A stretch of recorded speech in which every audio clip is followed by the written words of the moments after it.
Welcome, everybody, to the Wednesday, February 12th, 2014 meeting of the Planning and Transportation Commission. Secretary Allner, please call the roll. Commissioner Alchek. Present. Vice Chair Keller. Present. Commissioner King. Present. Commissioner Martinez. Chair Michael. Present. Commissioner Tanaka.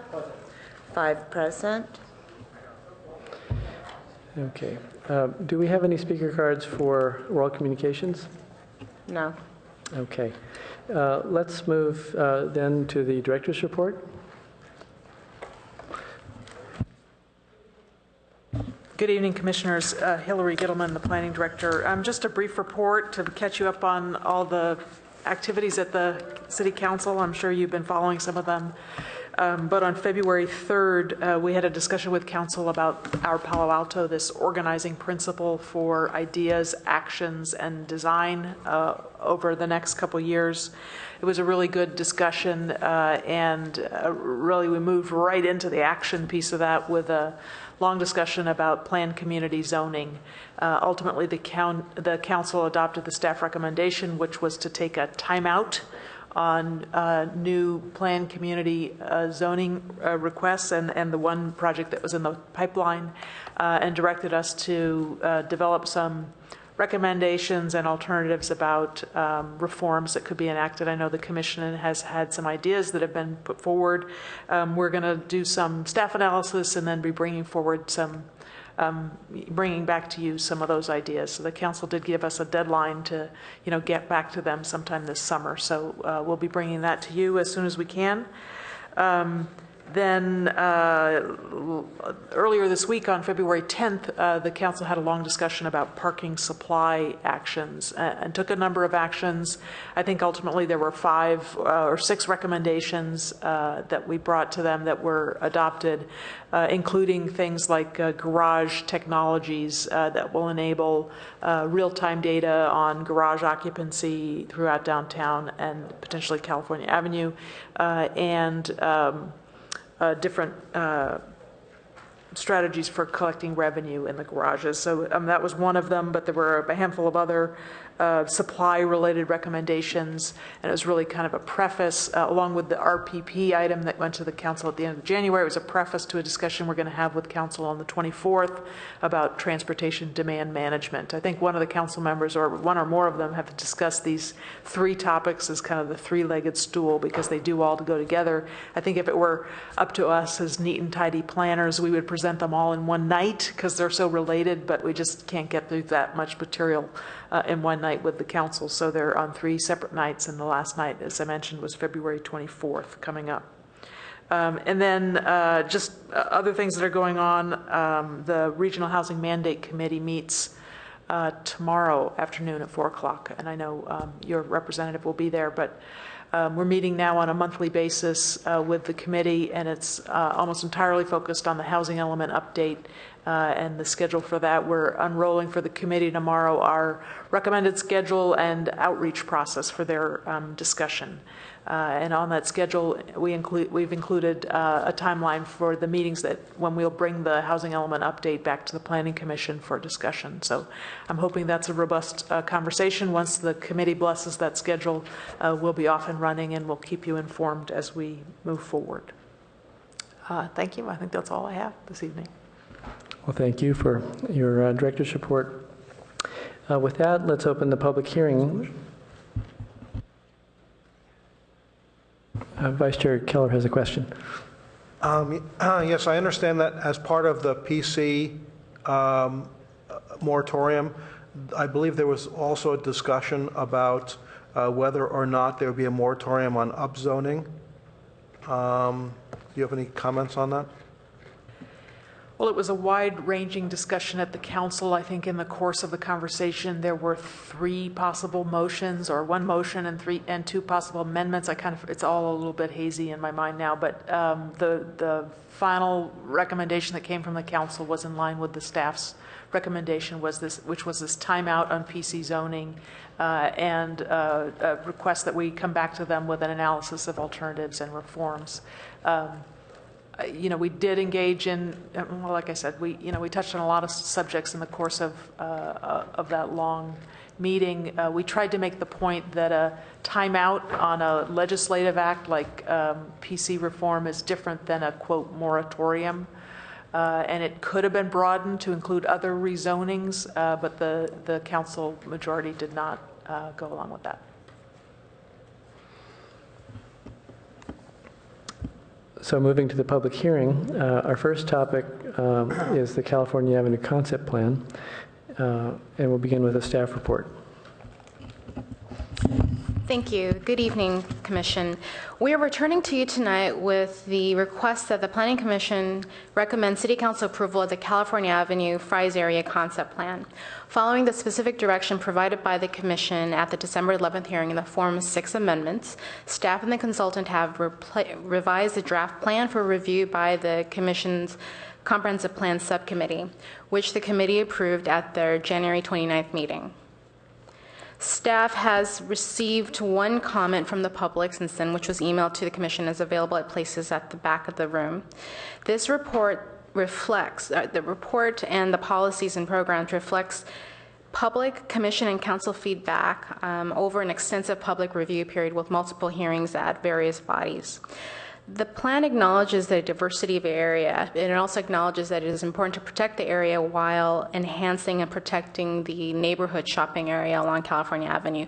But it acknowledges that it needs to be balanced between protection of the neighborhood and also allowing this area to be the correct mix of uses and intensity for the Palo Alto area. So this concludes staff's report. We're available for any questions. If there are any members of the public here who would like to speak on this topic, you can give a speaker card to Secretary Elner. But in the meantime, while we're waiting any speaker cards, I'll just open it up for comments or questions from the Commission.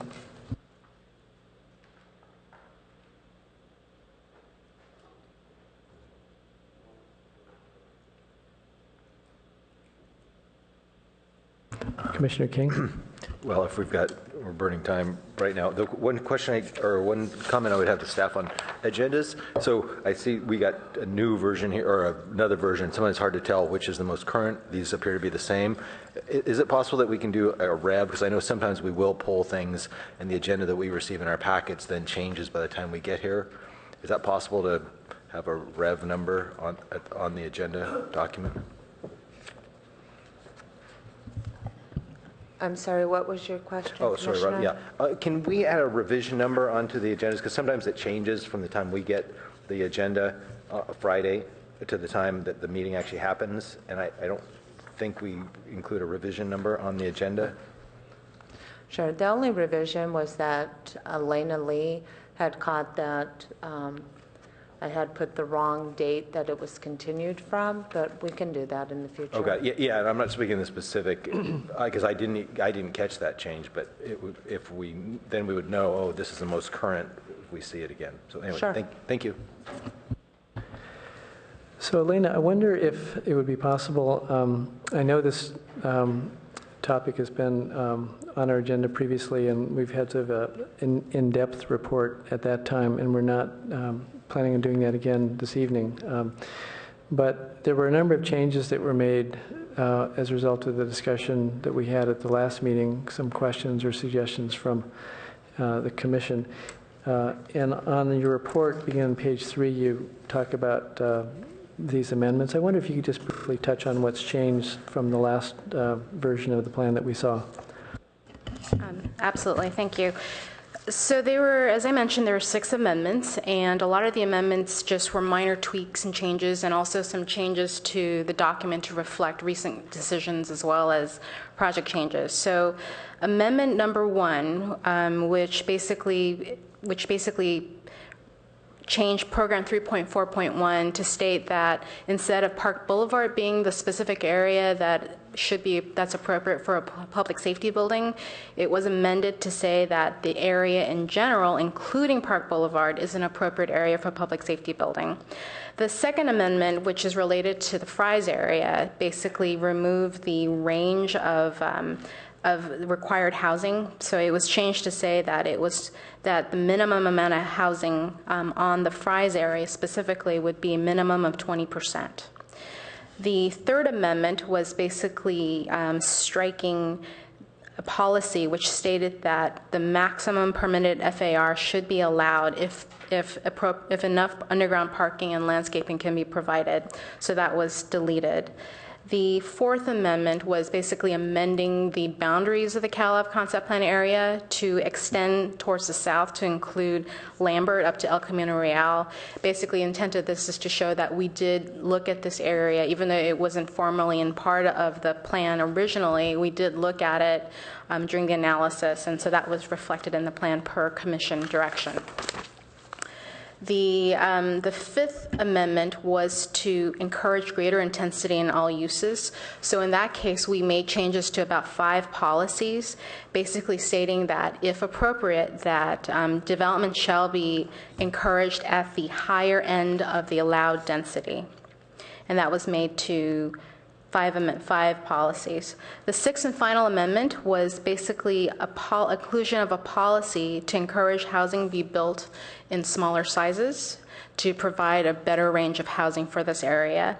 And 4 policies were amended to encourage smaller unit size. So basically encouraging smaller units as part of the mix and mixed-use developments, and also to allow more smaller units for developments that are allowed at the higher range of the allowed density. Okay, with those 6 amendments, it appears that you've responded to all of the discussion that we had at our last meeting. And I'm just checking with the commissioners, is there any further thoughts or ideas or comments that people wanted to make? Commissioner Alchek? At our last meeting, I identified this as feedback for that business element, but it was specific to CalAV. My suggestion was we explore the idea of treating the CalAV area as an experiment where we would restrict formula retail, and that we would restrict chain retail. I know that I didn't bring that up last time we talked about the CalAV plan, but I would be, I'm encouraging that we consider having the planning department, as they take this to City Council, include some component of that as a discussion point for City Council.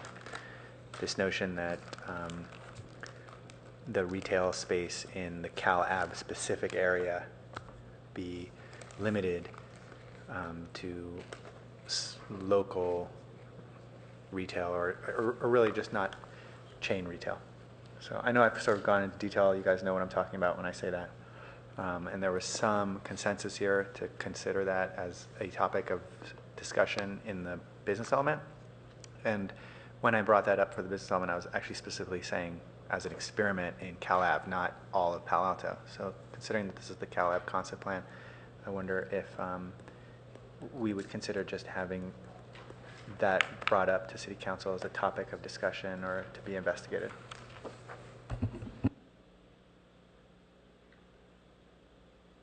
Commissioner King? Yeah, thanks. Yeah, quick question for staff. So, and refresh my memory, I may just be missing this, but are we, the way, and thanks for these updates, but the way I'm reading this here is it's, we're not actually seeing the original. For instance, if there was a change to wording on an element, we're not actually seeing the original wording of the element on this staff report. Is there a place where we and the public can follow what changes have been made through the life of the document, or is that too cumbersome? We do have the original December 11th version of the comp plan version available on our website. So we have both this revised version and then the previous version on the website. We don't have a red line version, but what the staff report does is it actually identifies the specific changes because changes are only made to those specific policies. So we thought that it would be clear enough that we wouldn't have to provide a red line version. Okay, I guess, and I'd be curious to see what the other commissioners think and you think, but it seems like that it would be ideal to either have a red line, here's where we started, here are all the, and maybe it's just too voluminous to do that, or in your staff report, then you say, this element, this is what it was, this was the proposed amendment, and this is our response. We actually do have a table that shows the original language and the proposed language, and we can make sure that that's available to the public. Okay, and where is that? Where does that exist? It's currently not posted, but following this hearing, we'll post it. Okay, and that would be under, when they look up the California Avenue plan, then there would be a separate table saying these are the changes. We'll make sure that that's available both on the city's website as well as the comp plan website. Okay, okay, thank you. So let's go to members of the public who've given speaker cards. Vice Chair Keller, who's first? 3 minutes. The first speaker is Michael Eager, to be followed by Robert Moss. Hi, I've participated in several of the public outreach meetings for this. My idea of the concept plan is that it should lay out a unifying vision to guide future development.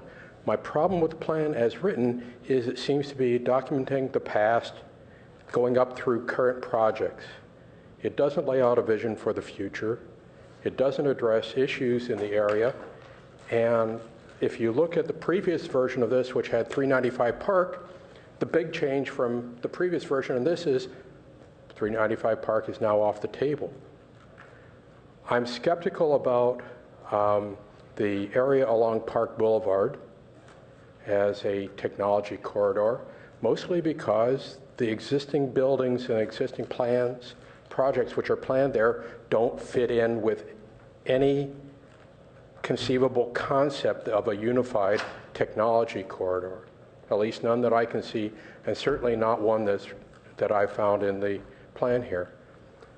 Finally, this has been mentioned several times, the big problem in that area is the access to Page Mill. I spent a few minutes yesterday afternoon in a line of cars going from Park Boulevard to get onto Page Mill. I don't know how you're going to do development in this area unless you address that, and the comprehensive plan would be the place to say what you're going to do or what you should do in the future. So I think of this as a retrospective plan, not a forward-thinking, not a vision of the future, and basically documenting what we've got now. The next speaker is Bob Moss, and I don't think we have any additional speaker cards, so you're the final speaker. Thank you, Chair Michael and Commissioners. One of the things that bothers me about the plan in general and the oversight is that you're completely ignoring the fact that a significant portion of this area is heavily contaminated by contaminated groundwater coming from the Superfund sites at HP and Varian.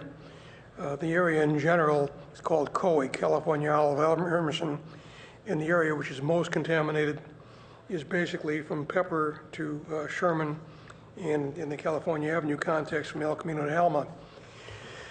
The emphasis you have on housing just makes the risk of people who are in that area greater.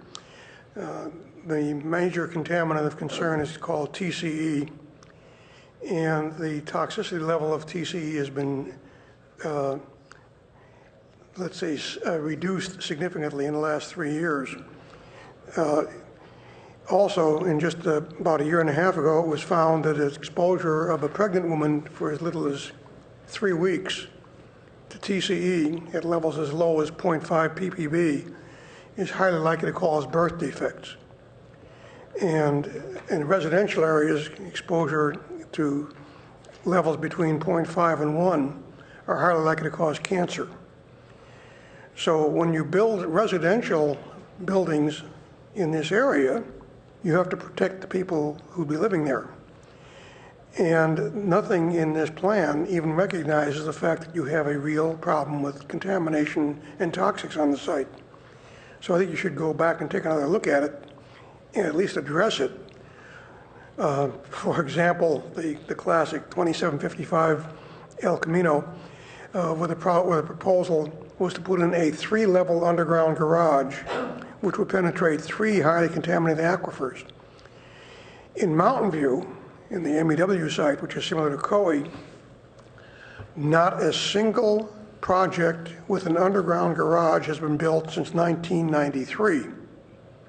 The city has discouraged them. Palo Alto doesn't do that. But I think you ought to take a serious consideration in the COE area in particular for discouraging underground garages. And then when you talk about putting housing in, make sure that the people are adequately protected with vapor barriers and with regular indoor air sampling to be sure the vapor barriers haven't failed. Because again, in Mountain View, I've seen it where they do fail over time. So you're not taking into account the health risks when you look at this project, and that bothers me. So thank you very much. Actually, one thing that I'd like to encourage, if possible, in the format of our meetings is when we have members of the public come and they make comments on topics which are on the agenda, if we can appropriately respond to those comments or answer any questions, I think that would be a positive reinforcement to get people to come and engage with the Planning Commission in our work. So I had one thought in relation to the comments from the first speaker regarding the format of the plan and whether or not it expressed a vision for the area. And I think that as the city and the city council engage with the public in this conversation about our Palo Alto, the issue of what the vision for the future is an important topic that permeates the entire effort. If you look at the 1998 comprehensive plan, in the first section, it very interestingly says that there are a number of competing visions in the city, but not a single vision. And then you go into the different elements that make up the comprehensive plan, and there's a vision statement in front of, at the beginning of each element. But there isn't a vision statement overall, and I find that interesting. I wasn't around participating in this effort when that document was published, and I know that it got lots of positive acknowledgement and awards. But I think that the lack of the vision for the future of the city, the future of California Avenue, is an interesting challenge to encourage discussion, debate. Clearly there are different stakeholders and they have different ideas about what's best, but I think the lack of putting a stake in the ground is an opportunity to make this document better, to make the comprehensive plan better, and it's part of the discussion that I would look forward to hearing over the next year or so, or even 2 years before the comprehensive plan is finally updated. And with respect to Mr. Moss's comments regarding the environmental issues, I know that the California Avenue area concept plan isn't a standalone document. It's meant to be an appendix if adopted by the council, and it fits into an overall comprehensive plan that has multiple elements. If there are transportation issues that are relevant to California Avenue, there's a transportation element in the comprehensive plan, and perhaps that would be the place for policies and programs and so forth. Likewise, the environmental issues might be addressed elsewhere in the comprehensive plan. And maybe Aaron Acton, you're looking like you want to educate us on this topic. Thank you, Aaron Acton, Assistant Planning Director.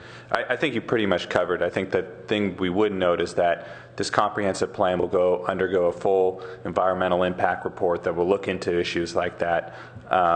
and propose mitigation measures as necessary. That might be mitigation measures that are eventually placed on individual projects. So the individual elements aren't always where you go into detail of environmental review. That's usually the EIR. So perhaps we could get a motion and then finish our discussion. Commissioner Alchek?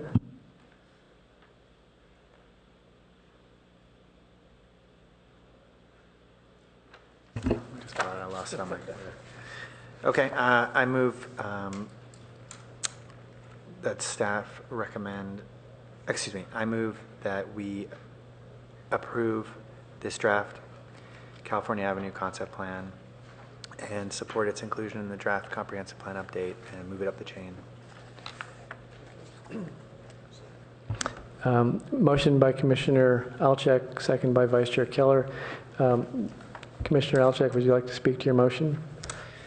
Yeah, I want to thank staff. I think the last 2 meetings we had on this were lengthy, and we had a lot of discussion on the specific things we wanted you guys to address. And I was really pleased to see you address them linearly. And I thought the staff report actually was very articulate about telling us where we could look to see some of the general ideas that we brought up to you addressed. So I think this articulates our group effort. And I'm excited to get this to council. Vice Chair Keller? Thank you. So I think that this is a important development.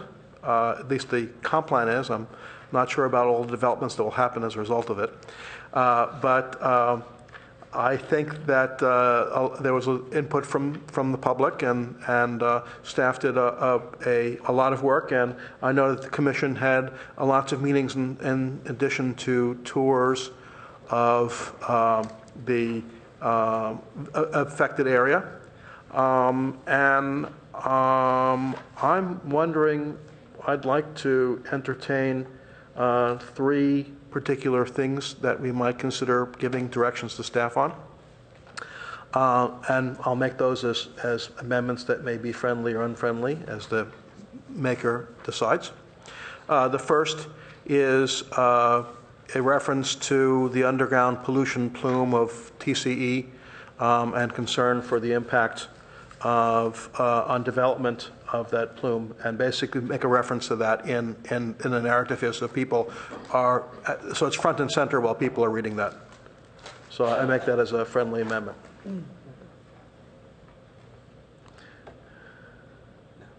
So I guess the maker declines to make it as a friendly amendment, and therefore I offer it as an unfriendly amendment. Is there a second? Is there a second? Let's see. So, yes. So motion by Vice Chair Keller, seconded by Commissioner King, to include in the narrative a reference to the environmental issue of the TCE plume. Commissioner King, you want to speak to your second? Yeah, I'd actually like to ask staff a question on that.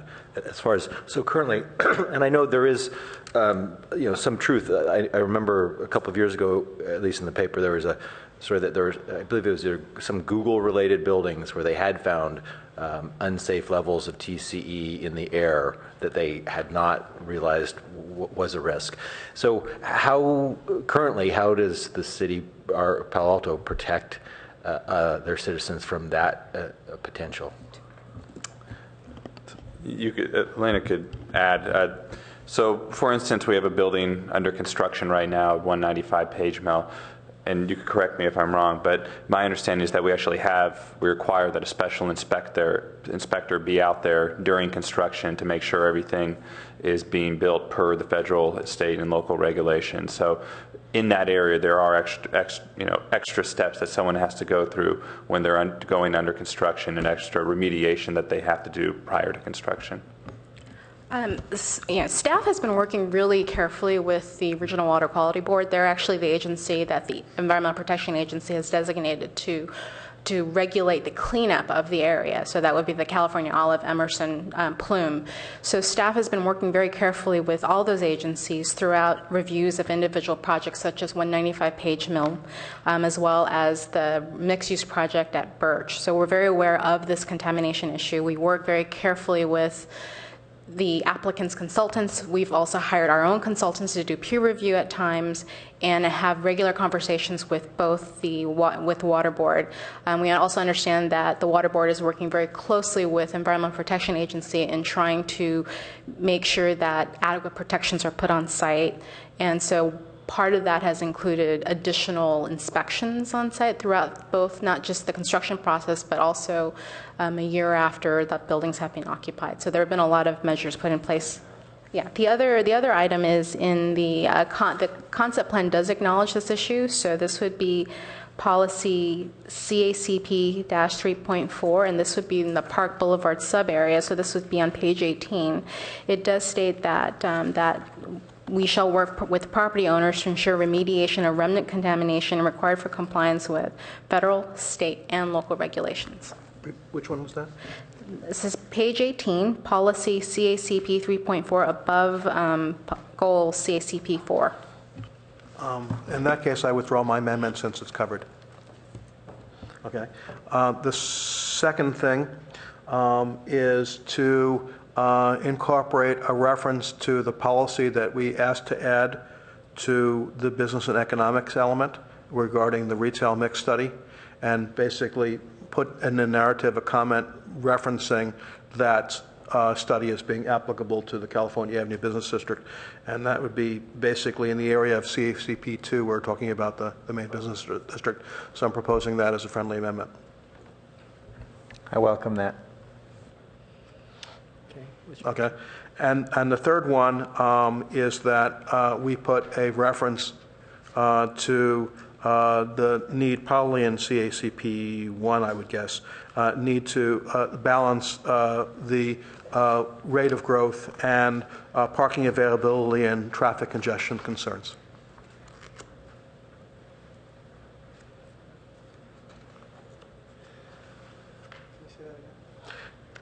Yes, I said that there is a need to balance, and obviously the staff would wordsmith this, but there's a need to balance the rate of growth and parking availability and traffic congestion concerns. Is that additional policy? It would be additional. It would be to be worded by staff policy under CACP1. Okay, I'm going to decline that so that we can have that as a separate piece. Great. So I offer that as an unfriendly amendment then. Is there a second? People are thinking.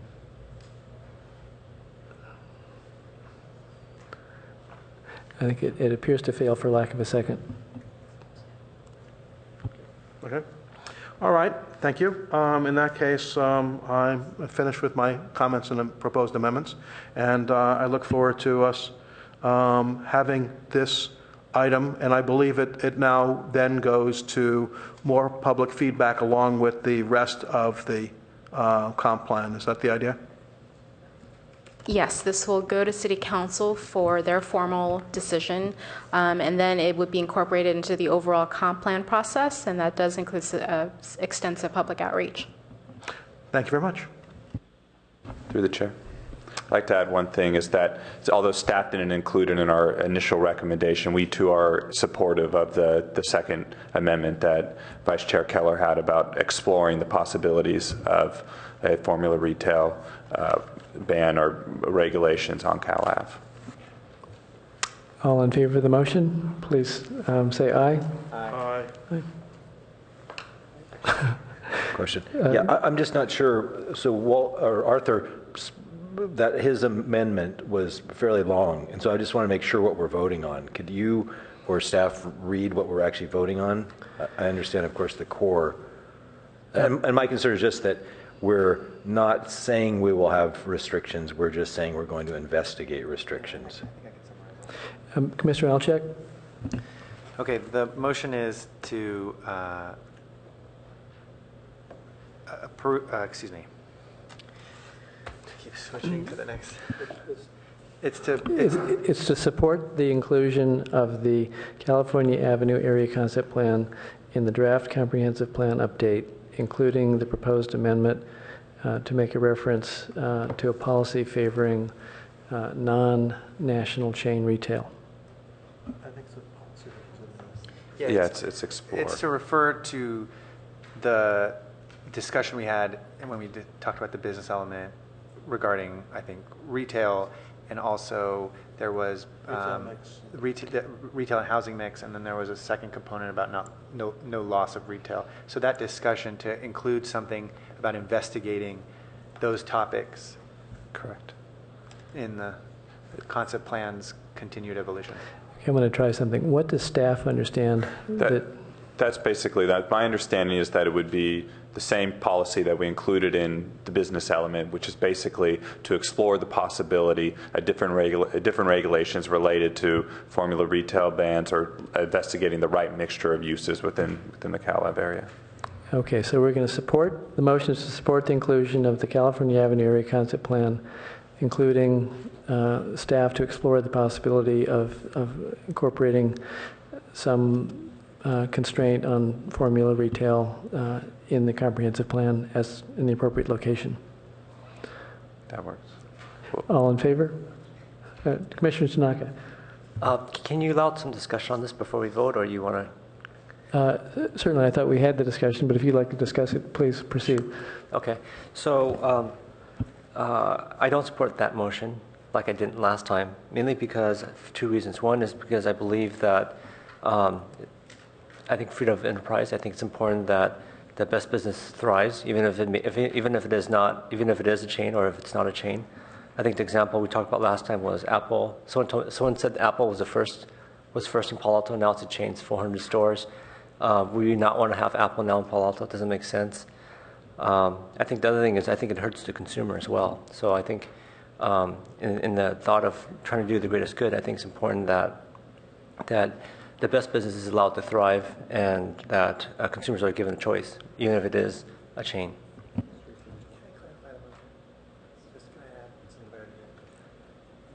Commissioner Alchek. Okay, so just to be really clear, this isn't about encouraging restriction in the CalAV concept plan. This is about the way I interpreted the friendly amendment was that Commissioner Keller was asking if we could refer to the language that we used in the business element, which encouraged staff to explore the idea, among others, of retail restrictions, not to necessarily impose them. And so I just want to be really clear here. I'm not suggesting that my motion is to put in play any restrictions. It's to give staff the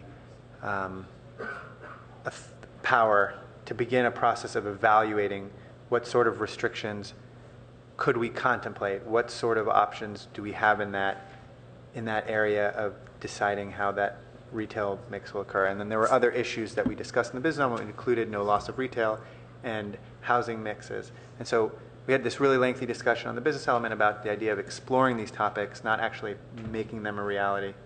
And I wanted us to incorporate that in this ongoing CalAV discussion. So I just don't want you to think that the debate here is about whether or not chains should or should not be there. It's really, can we have a discussion about whether or not chains should be there? Can we have a discussion? Can we have staff look into it? That's really the goal. And I could read you the actual from the business element from the minutes here, from what Vice Chair Keller said is that we basically said have explore a policy to have a study of promoting retail diversity by considering such things as a mix of retail of local and chain stores, locally owned or chain stores, and a mix of things like restaurants and nail salons. So basically, what is the correct diversity of uses, and should we explore, the chain not having chain stores? But it wasn't an actual policy to ban chain stores. So I'm concerned that Commissioner Tanaka has raised an excellent point, and I think that there's some difficulty in formulating this concern, this idea that about the mix of retail as part of the California Avenue concept plan. And I don't want to encumber the good work that's gone into the California Avenue Concept Plan with something which is unnecessarily controversial, given the fact that the good thinking that we have relative to appropriate mix of retail is going to be part of the draft business and economics element, which will be part of the comprehensive plan if adopted. I wonder if this amendment could be withdrawn so that we could have a clean motion on the California Avenue Concept Plan as drafted. Well, there are two ways of handling this. So firstly, I was talking about putting in a narrative in there, not necessarily a goal. So this way, it would make reference to the fact that this thing affects this. The second thing is that I believe under Robert's Rules of Order, the chair has the ability to bifurcate motions. Okay, so I appreciate the coaching on the power wielded by the chair. I would like to bifurcate the motion and call for a vote first upon the motion to include in the narrative the concept regarding the appropriate mix of retail. So with that, let's vote on that. All in favor of including direction to staff to include something in the narrative regarding the appropriate mix of retail? All opposed? That passes 3-2. Now let's have a vote on the motion to support the inclusion of the California Avenue Area Concept Plan in the draft comprehensive plan update. All in favor? Aye. That's unanimous with Commissioner Eduardo. So Commissioner King, Vice Chair Keller, Chair Michael, Commissioner Altek, and Commissioner Tanaka supporting that.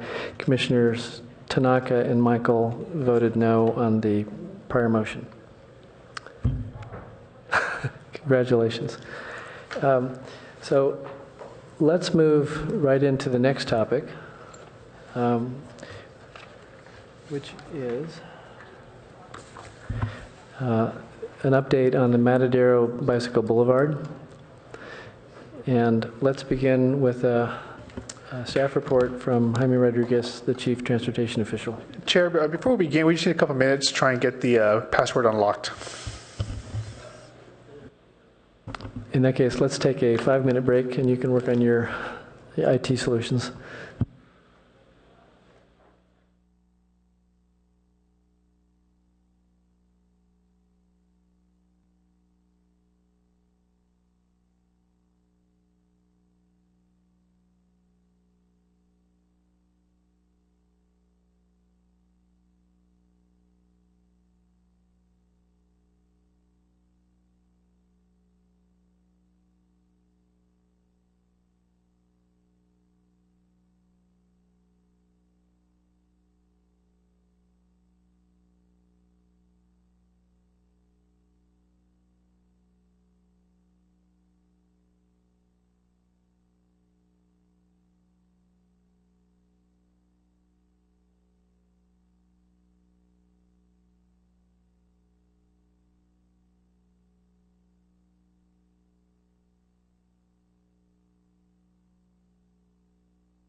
introduction before turning it over to Jaime. As the Commission knows, this was heard by the Commission several months ago, and at the time we actually had a 3-3 vote to forward it on, so it ended up going back to staff to collect additional data. And the one thing that I'd like to note on this is that the staff recommendation as well as the charge for the Commission tonight is a project level charge, and what we're recommending tonight is approval or recommendation to bring a project forward to the Council because staff feels that this is consistent with the policy level document, the Bicycle and Pedestrian Plan that was adopted by the Council in 2012. We've received a number of comments from the community since the last Planning Commission meeting, and what those comments have generally noted is that there was a long process associated with the Bicycle and Pedestrian Plan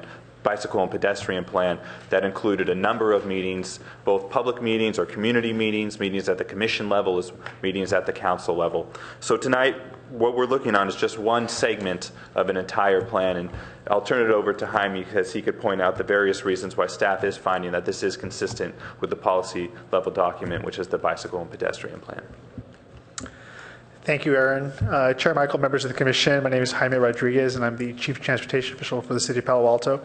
With me here tonight is Sylvia Starlack. Sylvia is on our transportation team, and she's our Safe Routes to School Assistant Coordinator, and does a great job in coordinating those school projects and has been helping us with the management of the Margarita Bicycle Boulevard. So she's here as well to answer any questions that may come up regarding input that we received during the public outreach process for this project.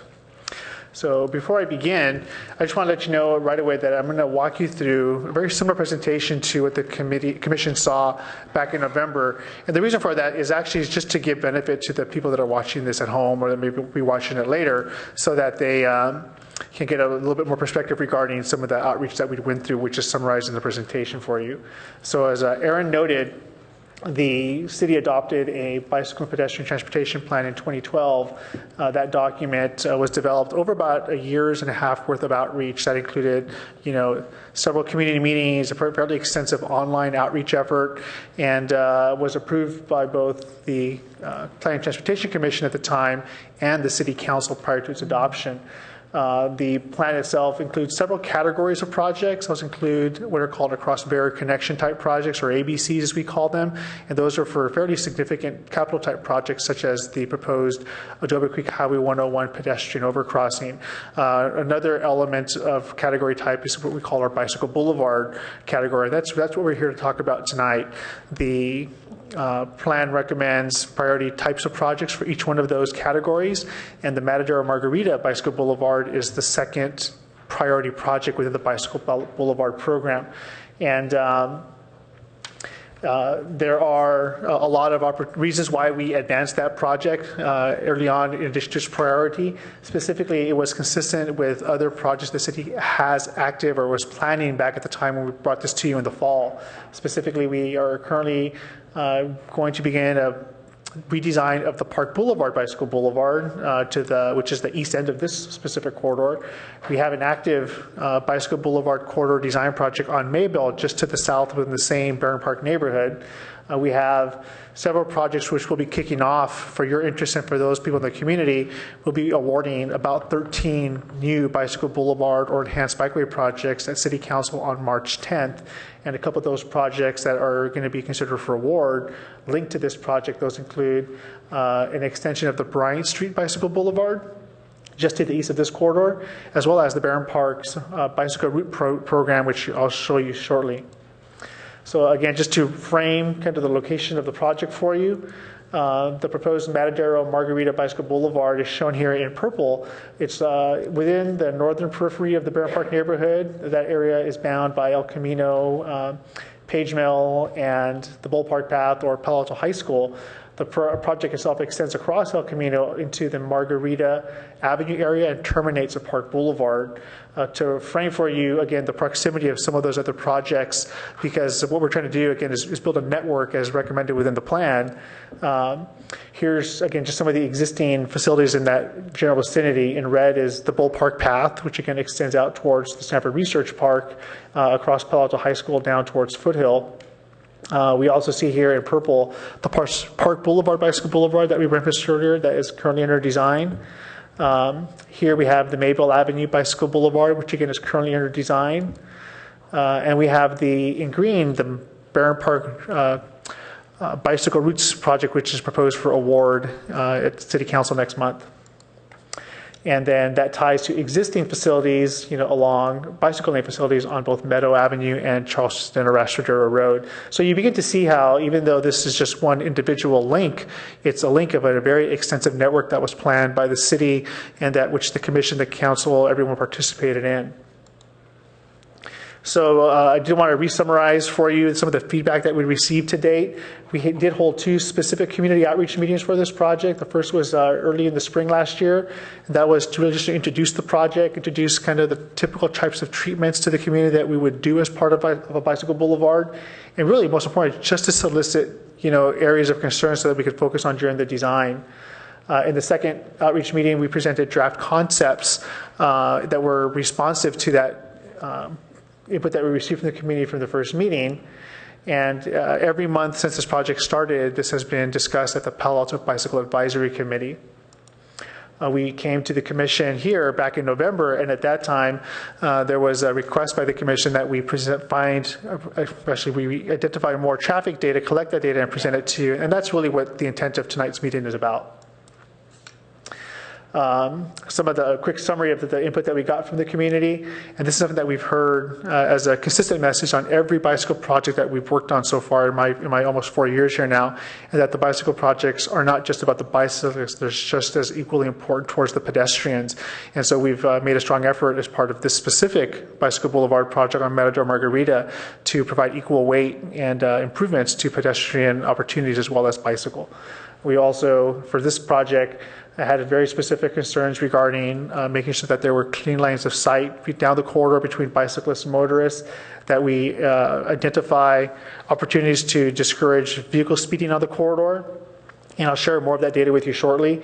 There were requests to really focus on some key intersections which do cause existing challenges along Josina and Tipawingo at Matadero and at the terminus on the west end of the Bull Park Path.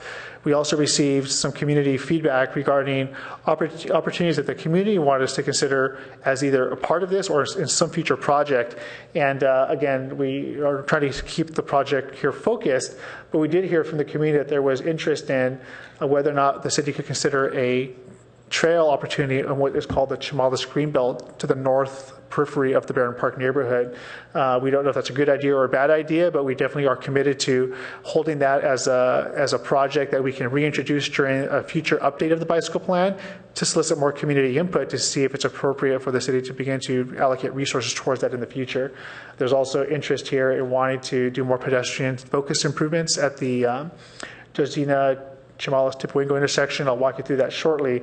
From Payback's perspective, there was definitely a request to consider the removal of an existing all-way stop at Orinda and Margarita, which I'll show you later, and that we find better ways to improve crossings at the Margarita and Park Boulevard intersection, and that any improvements that include berms at Josina accommodate bicyclists. So this is really why we're here tonight. Again, the previous slides were presented to you at your previous meeting. But one of the things that we did immediately after your meeting in November was we scheduled traffic data collection. One of the things that we did note, I will note with criticism, is that it is very difficult to collect bicycle data. It actually is extremely difficult to do.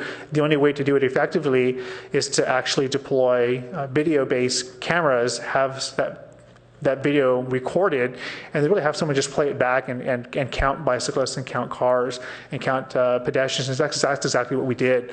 During the month of December, we placed out cameras for 7 days to make sure we captured weekday and weekend travel patterns and commute patterns, and we have that data here for you.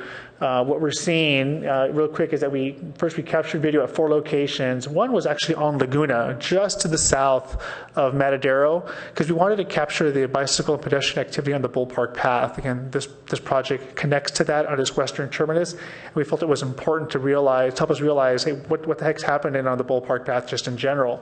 And then we focused on the west end of Matadero, near between Chamalis and La Mesa, because that was an area where we heard during our community outreach process that there was the most concerns regarding speeding vehicles in that area.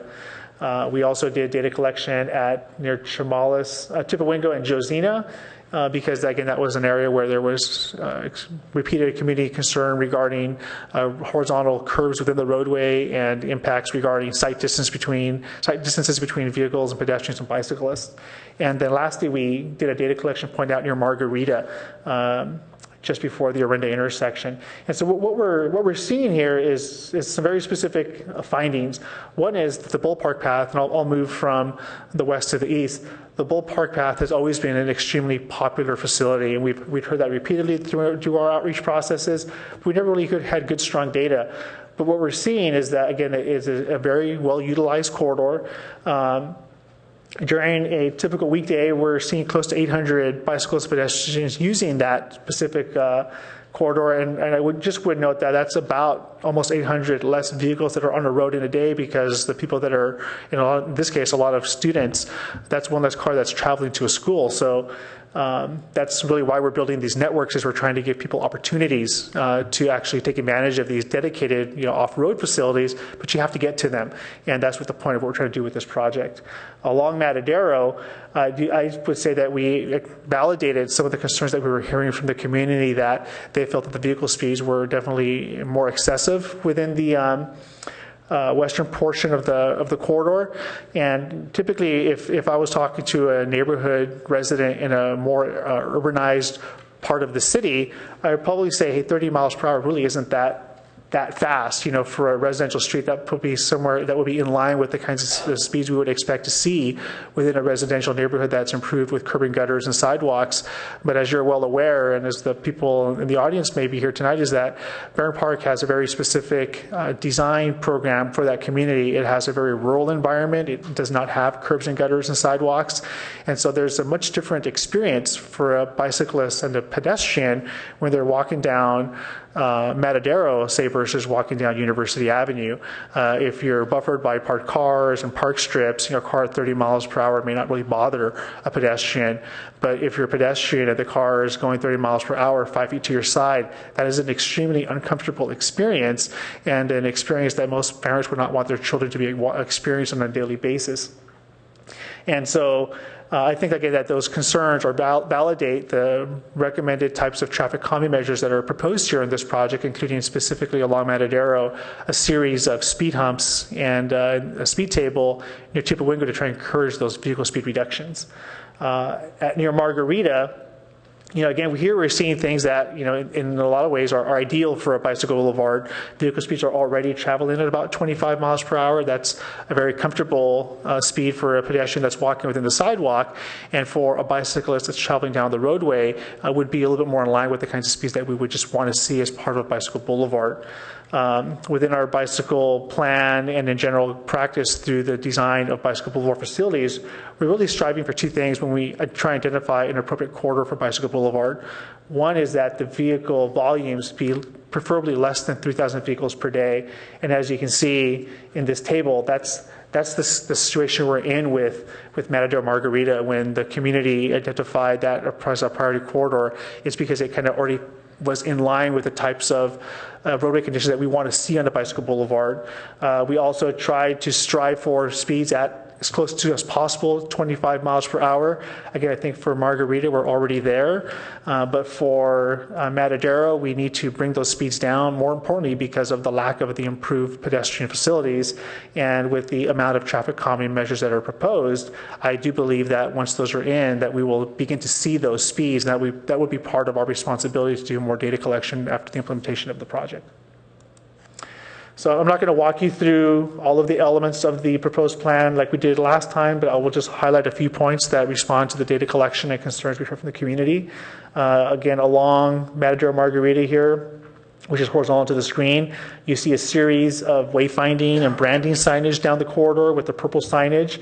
You begin to see green bicycle treatments in the form of green carpet entries that highlight the bicycle boulevard facility itself. You see a series of what we call greenback sharrows up and down the corridor. You also see highlights of the sort of traffic calming measures that are being proposed, with speed humps spaced roughly around 300 feet apart to encourage vehicle speed reductions down the corridor. Typically, when you have speed humps, just as a reminder, we space them between about 300 to 500 feet apart, and the intention is that motorists would slow down to about 15 miles per hour to traverse over them. They would accelerate again when they pass the hump, but then when they reach the next intersection, they're forced to slow down again. So in this case, I would expect to see vehicle speeds at around 20 to 22 miles per hour after the implementation of these speed humps, based off the spacing that we have that's relatively tight. As you approach the kind of middle El Camino and eastern part of the corridor, the plan recommends additional study at the El Camino Real intersection, which a lot of the commission members had focused, some concern about when we talked to you back in November, and that was a repeated intersection during our community outreach process where the community wanted to see additional improvement. That El Camino Real corridor is operated and maintained by Caltrans. We don't own the roadway, so we are limited in our immediate ability to make improvements. And what we are recommending to you is that, as part of the plan, is that we begin that long planning process with the state to figure out what are the appropriate types of improvements for that intersection. And what we show here at this specific diagram is just a concept of what could be done. A repositioned crossing at the intersection, roadway markings to highlight the pedestrian paths, etc. We also have the proposed always stop removal with the option for a traffic circle as mitigation at Margarita and Orinda. And we also have the requested Bicycle Advisory Committee improvements to open up the barriers at Park Boulevard to make it easier for bicycles to traverse through, along with additional signage and markings to guide pedestrians through the slots in that barrier. The current schedule for this project, based off of taking some time to collect that data and bring it back to you tonight, the immediate measures that we want to implement to help reduce the vehicle speeds include the 5 speed humps along Matadero, the speed table at Matadero and Tipawingo, and the pedestrian refuges at Josina. Those are things that, if we receive your support tonight and move forward with requests and support from the City Council, we would aim to have all those improvements in this summer. Later this fall, again with your support, the council support, we would begin to implement some of the bicycle-focused wayfinding and branding signage, the green marking treatments, the enhanced roadway markings and crossing markings, as well as the barrier modifications at Park and Margarita. We would also commit to begin this fall the study to determine if we could remove that always stop at Margarita and Orinda, and then in this spring begin that process to have that study with Caltrans to figure out what can we do at El Camino in the long run. And that would, for your input and for the people in the audience, is that we would also couple that with opportunities at El Camino Way and Maybell. Lastly, depending on all of those various results, we would sometime in the future remove that always stop and build the appropriate mitigation, whether it be a traffic circle or other improvement at Margarita and Orinda, and we would identify the funding opportunities to make whatever improvements the state and the community would support at El Camino Real. And again, just as a reference for the people that were of interest, we would keep on the queue the Chamales Greenbelt opportunity and the bike ped bridge at Josina, for future consideration development of the next bike plan update. And so with that, we'll be here to answer any questions, and would recommend that you consider forwarding a recommendation to the City Council to support this project. So what I'd like to do with this topic, we've got a number of members of the public who have submitted speaker cards, but if there are any clarifying questions but not comments from the commission before we go to the public speakers, just give people a chance to ask any clarifying questions. Commissioner Alchek. I look forward to comments from public. I'm curious if last time we put this up to a vote, we had a 3-3 tie. I think the 3 people who supported this last time are here. What is this? Does this process require us to go through Planning Commission discussions again, or could we, in theory, put this to a vote? And last time this came before us, we were. I'm just curious to know how it's supposed to work. We're missing one of the commissioners who opposed it. They're no longer on the commission. So this is just a matter on our agenda. If we have a motion at some point, we can vote on the motion, but I know. So if we have any questions of the staff regarding the report, okay. Vice Chair Keller. Yes, a couple of quick questions. The first thing is, I assume on slide 9,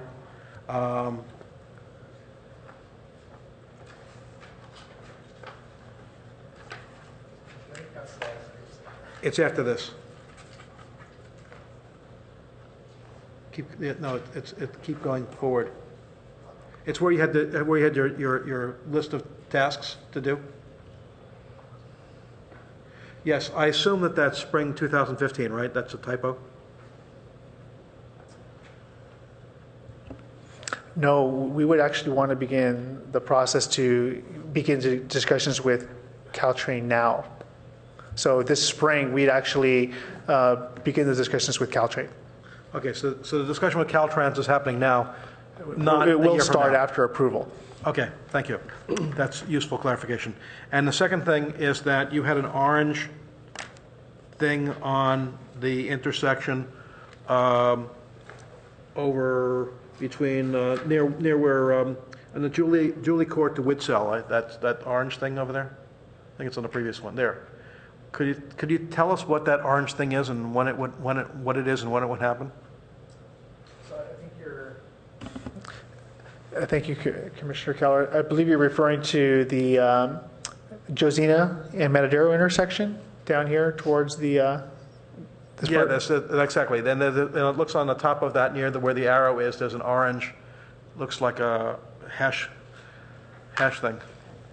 Yeah, so one of the requests that one of the concerns, I should say, that we heard repeatedly during our community outreach process was that there was just a lot of concern from people that were really living within Burn Park that they didn't feel comfortable as a pedestrians kind of walking around that intersection. It is very, very limited in width. It's about 20 to 24 feet depending where you are. And so really pedestrians are really kind of forced to walk basically along the edge of the roadway, and there were requests for opportunities to provide what would be basically a pedestrian bridge on the north side of that bridge over a creek. And it's something that we've heard in the past from Barron Park neighborhoods, or residents, I mean. And so we are highlighting it here as a potential element that we would want to study if entered into a future version of the bike plan. And where the arrow is pointing here, this happens to be a speed table that is being recommended to serve as both a traffic calming device to reduce vehicle speeds and also be wide enough, though, for it to serve as basically a raised table crossing for pedestrians to get from Tipawingo down towards Josina. Thank you. And just as a note, that crossing would be supplemented with a pedestrian-activated flashing beacon. So I had a couple of questions just to clarify. The plan for the bike boulevard and then the overall bicycle and pedestrian transportation plan are to be read together in some respects. Calling your attention to page A36 of the bicycle pedestrian transportation plan, could you clarify what would be the signage that would be on the Matadero Bike Boulevard? Thank you, Chair Michael. On this specific page that people may not be able to see at home, there's recommended signage for the types of advisory messages to the public that there are ones, say, sharing the roadway with bicyclists. There's sign recommendations to say bicycle may use full use of lane. This specific diagram here, we didn't try to highlight every single sign that we would be putting in along the corridor. We would likely be looking at, in this case, a combination of share the road and bicycles may use full use of lane signs around the corridor. If this project moves past the commission tonight and into the city council for final approval, we would begin a final design of a roadway marking and signage plan that would include these exact sign locations, and then we would work out those placement details with our advisory committee or the bicycle advisory committee. Good. That's a good clarification. The other question I had, again, going to the bicycle pedestrian transportation plan, is on page 314, which is the Santa Clara Countywide Bicycle Plan guidelines with respect to routes that are designated for cross-country bicycle corridors. I don't know if the Palo Alto Bike Boulevard is a cross-country bicycle corridor, but there's a discussion here of a Class 3 bike route, which is to be shared between bicyclists and cars. Could you discuss how that relates to the physical configuration in Margarita Avenue and Matadero, if it's applicable? Thank you, Chair Michael. So typically, there's three main classifications of roadways when it comes to bicycle facilities. What we would typically call a Class 1 would be a separated, either grade separated or barrier separated kind of path, and that would be a separate right-of-way for a bicyclist, or in a lot of cases, those are shared multi-use paths between bicyclists and pedestrians. And a really good example of that is the Bull Park Path. That's, again, at the western terminus of this project. And then we begin to enter how bicycles and vehicles share space within the paved portions of the roadway. And typically, most people, when they think of a bicycle facility, they think of a bike lane, or in this case, what would be called a Class 2 type facility. That would be a minimum of about 5 foot of a width of a bicycle lane facility adjacent to or buffered from adjacent vehicles or from parked vehicles. The third classification would be what was called a bike route type facility. That's typically where bicycle boulevards fall. The difference is that when we're looking at identifying a street as not just a bike route, but a bicycle boulevard, we want to make sure that that roadway meets very specific characteristics, because what we're trying to do was not only as part of developing and implementing safety measures, but also educating the community and encouraging the use of that facility. We want it to fit certain characteristics. We want it, one, to have a very low volume of vehicles, because we want bicyclists when they're there to not have to be constantly worrying about vehicles that are behind them, even though they're sharing that space with the roadway. So we typically have a threshold of about 3,000 vehicles per day, and that we validated through your request for collecting additional data. We validated that we're below that threshold through most of the corridor. Actually, I say through all of the corridor, and the portions that were the highest were the portions that were kind of towards the western end of the corridor on Matadero. And we're also looking for vehicle speeds that are at or around 25 miles per hour. There isn't a specific rule that it has to be 25 or less, but in this case, we happen to already be there in the case of Margarita, but in the case of Matadero, it's very appropriate as part of the bicycle boulevard implementation to add traffic calming measures to try and reduce vehicle speeds if appropriate. And I think we validated through your request for additional data collection that those speeds are a little higher today. And again, because of the undeveloped rural environment in Barron Park, traffic calming measures are much more appropriate, even so, to make sure that those speeds are reduced. Okay. So let's go to members of the public. And Vice Chair Keller, would you like to introduce our first speaker? And people can let's have 5 minutes. The first speaker is Elaine Hates, to be followed by Emma Schlaze. Thank you. I'm here to support the Matadero Margarita Bike Boulevard. I've been using that road for many years because I live right here in downtown and I work in Los Altos. So that's just a selfish reason that I'm here to speak in favor of that boulevard and the improvements that they've outlined here. But I'd also like to take this opportunity to mention a more general problem in the city that you guys, I'm sure, are aware of, but to remember that because I live downtown here, I'm also very aware that the influx of automobiles, and more specifically the city's dependence on automobiles, is severely limiting the growth that the city is capable of at this time. And we even saw earlier with the California Avenue proposition and the plan there that the first person from the public that was discussing whether they were saying, well, this is going to bring more traffic onto Page Mill, and we don't know whether we can handle all that traffic. So I think every development that is proposed for the city that perhaps would bring a lot of positive influence and growth to the city is going to be hampered if we keep thinking in terms of automobiles and we don't provide a lot of easy, enjoyable, and safe ways of getting into and out of the city without a car. And I think that this bicycle boulevard is an excellent example. It will provide a very safe way for people that live in Barron Park to go downtown, to go to California Avenue for whatever they might want to do their shopping, or to go to school. And so I just want you to see that it will really promote growth to provide more and more facilities for bicycles and fewer for automobiles, because we have enough traffic and enough parking structures. Thank you.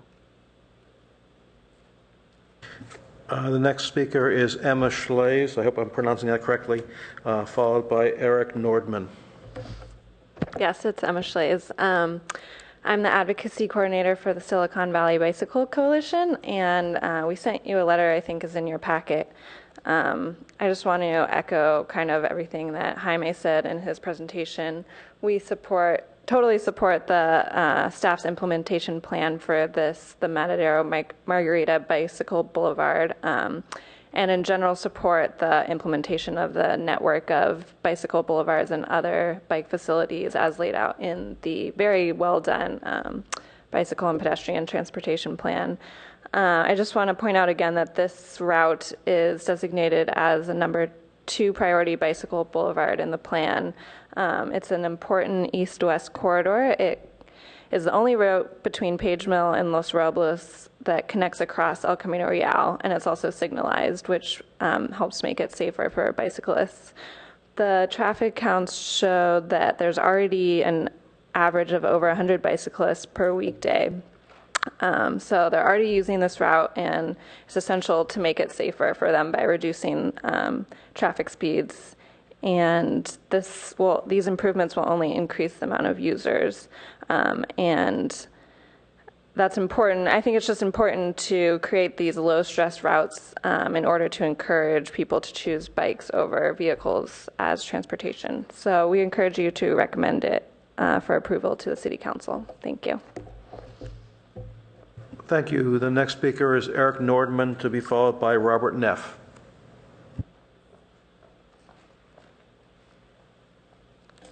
Good evening. My name is Eric Nordman. I've lived and biked in Palo Alto for over 40 years. I was shocked and disappointed at the refusal to approve the Matadero Margarita Bike Boulevard plan. This route was recommended as a bicycle boulevard in the approved 2013 Bicycle and Pedestrian Transportation Plan, as well as the 2003 bicycle plan. This is a well-established route. While data is always nice to have, it is not without cost.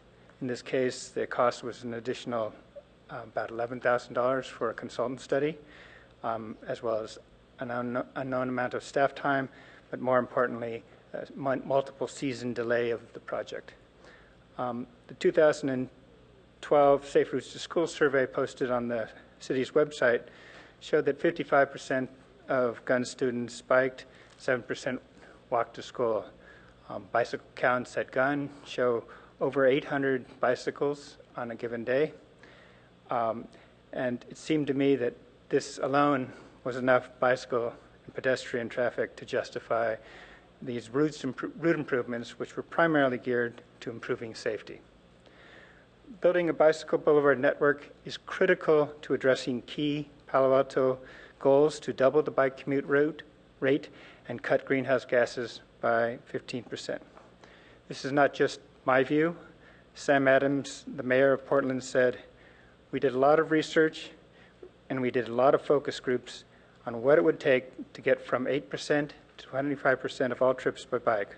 What we learned is that bike boulevards are the way to go. Please approve this project and help implement the bicycle and pedestrian plan." Thank you. Thank you. The next speaker is Robert Neff, to be followed by Douglas Moran. Hello, Commissioners. I'm speaking in support of this project and also in support of the Total Bicycle Network Plan. This particular route supports access from around Cal Avenue and actually all of North California Avenue up towards Gun High School and into the Research Park, that direction.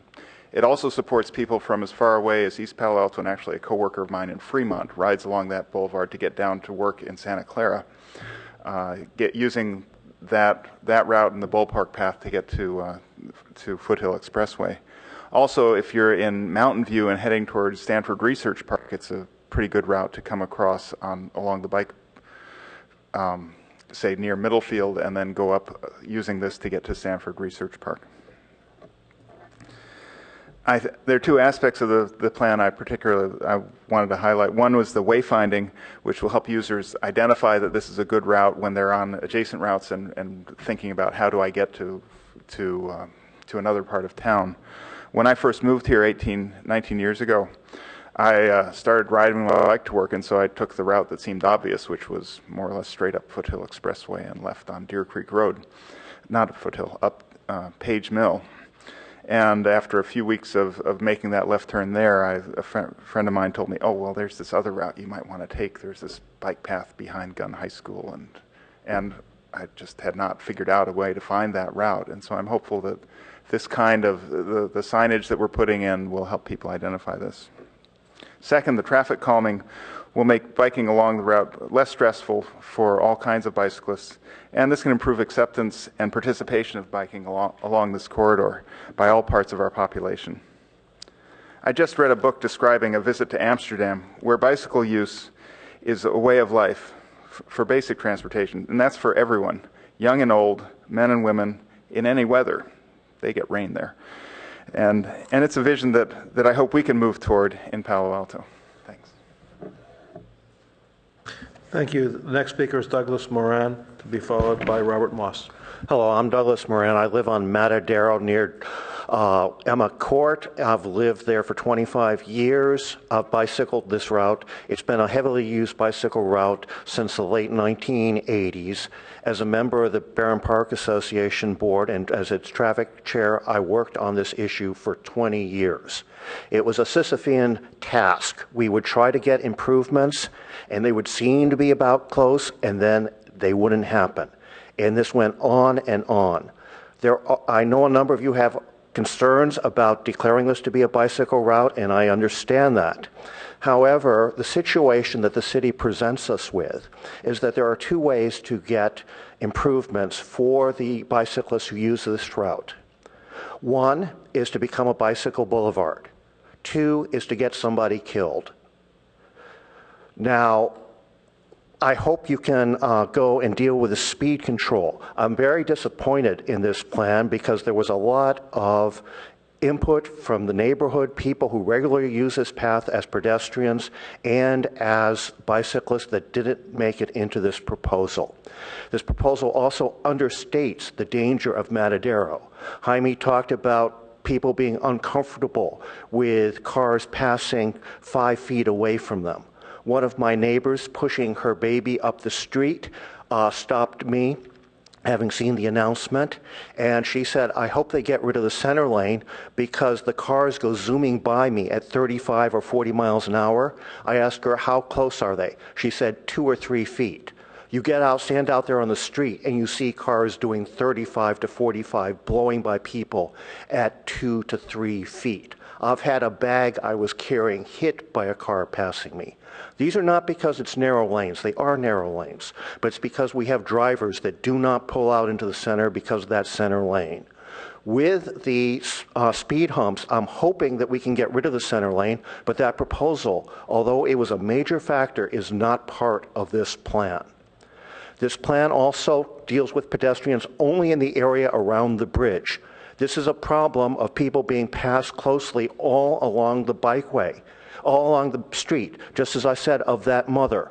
So you've got a mother pushing a baby up to the park, neighborhood park, with either a toddler in a stroller or in hand, and you've got this situation. According to this report, this is residents express strong concerns or residents express interest in improving this. But, you know, it's not much there. And I hope that you add things to get this included. When we look at this report, what are the important things for the city? For the city, what is important are custom-colored street name signs for wayfaring. I hope that you can say that the emphasis should be on the safety of residents and push this thing to do it. However, do not delay the critical parts, the speed humps and the pavement marking. It's been 20 years. We're exhausted. Get something in there. Half a loaf or even crumbs is better than the nothing we've had to endure for this time. Thank you. The next speaker is Robert Moss, to be followed by our final speaker, Penny Elson. Thank you, Chair Michael and Commissioners. Let me begin by saying I am not a biker. I haven't been on a bike in more than 60 years, and I will never get on one again. So my perspective is a little different. I'm concerned about making a street that carries almost 2,700 cars a day and is only about 20 to 22 feet wide, a boulevard of any kind. And I'm afraid it's going to give people the wrong impression about what works and what doesn't work. I see the kids biking to and from Gunn all the time, and it's not unusual to have them riding 3 and 4 and 5 abreast along Los Robles as an example. And if they start doing that along a Matadero, it's going to be even worse. And we have a new law that says if you are a driver and you approach a bike, you're supposed to be pull off 3 feet away. Well, on a street the width of Matadero, if you have to pull 3 feet away, you're driving in the opposite direction because the street doesn't have that much width. So I'd like to suggest that you take a, let's say, a more aggressive look at what's called the Chamales Trail. Many years ago, 15, 20, 25 years ago, when Bull Park Bike Path was being expanded and completed, we had a proposal to have a bike path branch off and go down that trail behind Chamales. That area, if you're not familiar with it, underground there is a pipe that carries overflow water from Barron and Matadero Creeks, parallel to Matadero Creek, across El Camino, and then dumps it into Matadero Creek on the other side, where the creek bed is wider and it has more capacity. And this was actively considered as a bike route, as I say, many years ago. And we got some kickback from Stanford, who actually owns the land. And I think what they were concerned about was paving over the channel area where we had the creek bypass. This was before the creek bypass was put in, by the way. Now, since then, nobody's gone back and taken a serious look at putting a bike path down there. But that would eliminate the problem of having both bike and car traffic on a narrow street. Bikes would be able to get on their own route and to be much safer. I think you ought to take a very serious look at that.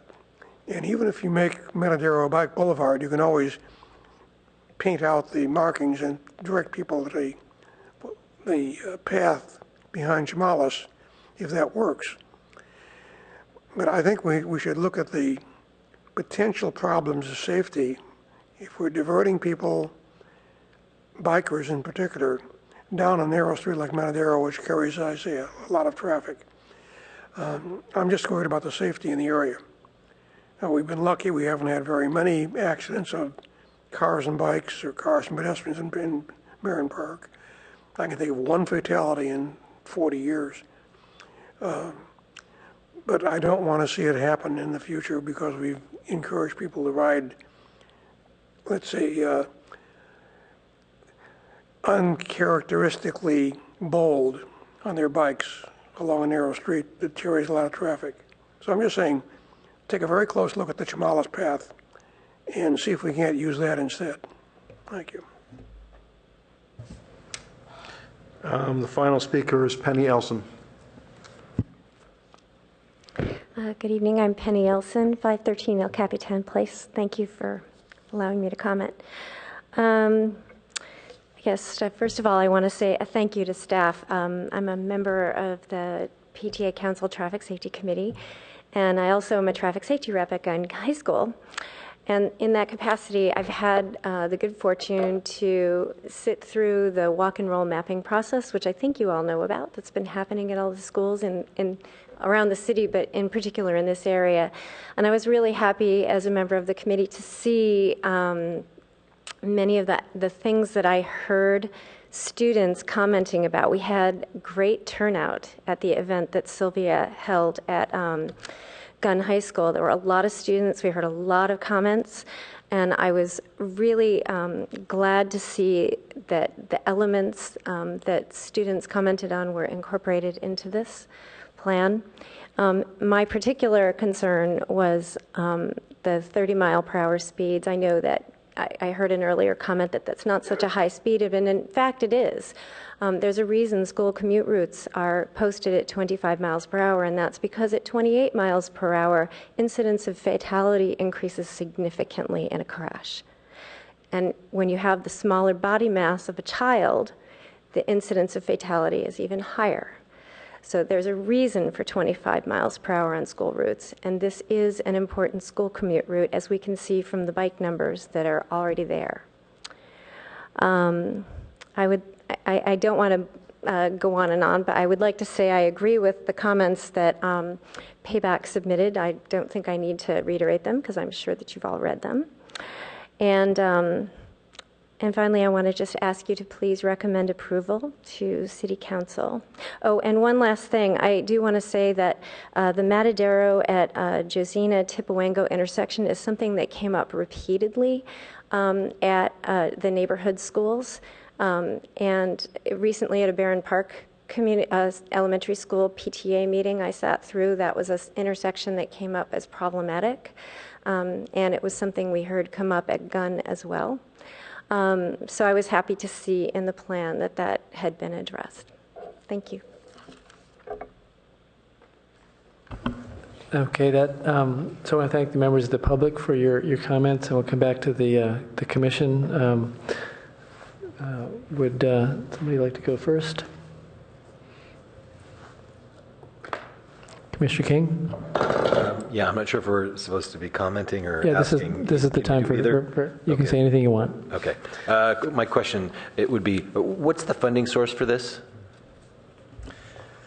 Thank you, Commissioner King. We're actually very fortunate. Our City Council took a very aggressive step forward this current fiscal year and advanced $1.2 million per year and made a commitment in our CIP to do so for the next 4 more years for a total of $6 million. So the fund source to implement this project would be coming from that through the CIP program. Okay, thank you. And then there was a public comment regarding the center lane. I'm not sure where, I'm not aware of the center lane. Do you know, can you address the center lane's presence or lack thereof? Thank you. I believe what the audience member was referring to was the center line on the roadway. So if you're traveling down Matadero, portions of Matadero have what is a broken yellow line, and other portions specifically from and through that S-curve area between Tippewango and Josina, right here at the point of the arrow. This area has an existing double yellow center line, and that wasn't something that we were proposing to remove as part of the program. There is a long-term kind of practice that we don't try not to grind out to roadway markings. I do believe, though, that with all the traffic calming measures that we've implemented, when the next round of resurfacing takes place along Matadero, I think that we could definitely look at the option of removing the broken center lines later, but we would not be recommending even at this stage to remove the double yellow center lines through the S-curves, just because it is a very difficult movement to be going through, and so having those double yellow lines to channelize traffic in this case would be appropriate. And why would, I missed the point of why someone would want them removed? Oh, that would be a question more for the audience member. Okay. I think that from our standpoint, right now it's a broken yellow line down the parts to the east and west of that, just to provide a little bit of channelization down the roadway. I think with the reduced speeds that we would see through the traffic calm measures and speed humps, I think if to the point of the of the audience member, if there was a bike there, that would be much more easier for them to kind of ride around that bicyclist. The only issue is if we were to grind it out, it's a little bit more of a visual aesthetic impact to the community. I think that would look worse than leaving it and waiting until we do our next resurfacing program to remove it appropriately. Great, thank you. Thank you all for your work on this and the report, the updated report, and I look forward to, I'm excited to be voting for it in favor tonight. Commissioner Alchek.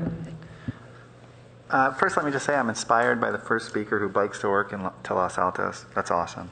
I work in Los Altos. I wish I biked to work. It's a little far, and I haven't trained enough to do it yet.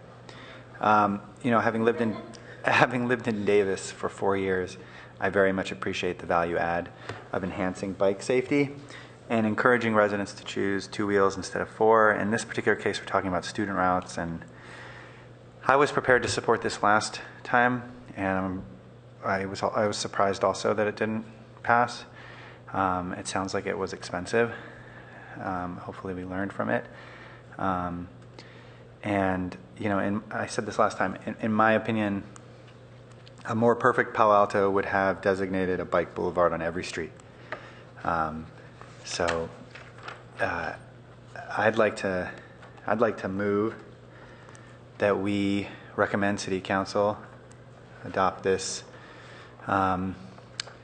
project, and I think I say that because I think the majority, the 3 individuals who supported this last time are here tonight, which by itself is a majority. So I think we were convinced last time, and I think we're still convinced, despite a lot of the extra effort and expense. So.